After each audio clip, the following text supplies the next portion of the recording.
Well, good morning. It is the 23rd of March, 2021, and welcome to another daily devotional. As I was spending time with Jesus this morning, I was in John chapter 13. This is the passage where Jesus washes the disciples' feet, but right at the core of this, Jesus gives us a new commandment. This is what he says. When he had gone out, Jesus said, "Now is the Son of Man glorified, and God is glorified in him.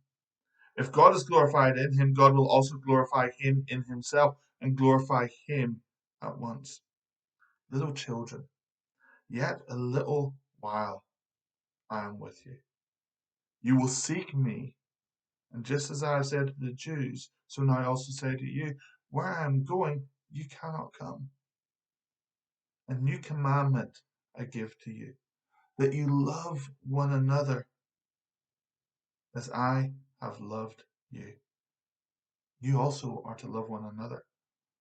By this all men will know that you are my disciples, if you love one another."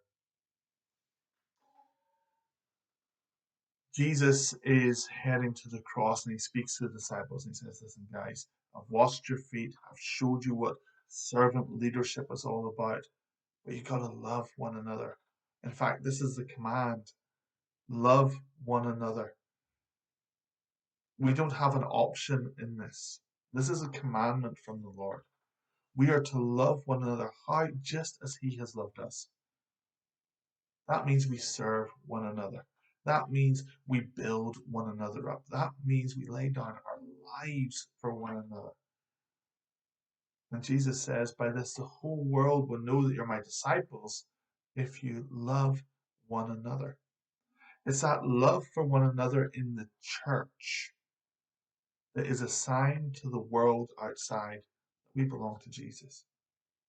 Whenever the world sees division in the church, backbiting, slander, hypocrisy, whenever the church sees unforgiveness, bitterness, rage, malice, slander, all this kind of stuff going on in the church, it doesn't want to know. But Jesus says the whole world will actually know you're my disciples if you love one another. Folks, we are called to be disciples of Jesus.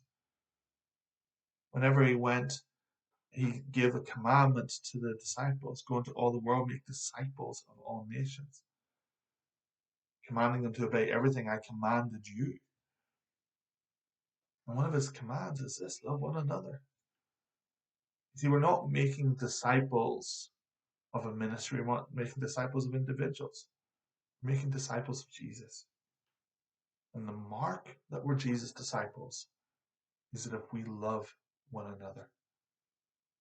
And love is patient, love is kind, does not boast, is not proud, is not rude, is not self-seeking, doesn't delight in evil, rejoices in the truth. Love does not keep records of wrongs. Always trusts, always hopes, always perseveres. Love never fails. And so, whenever we are together, whenever we're relating to one another, our default position needs to be loving one another. Now, we can't do this by ourselves. It requires Christ in us to show the love of Christ to one another. Have a great day.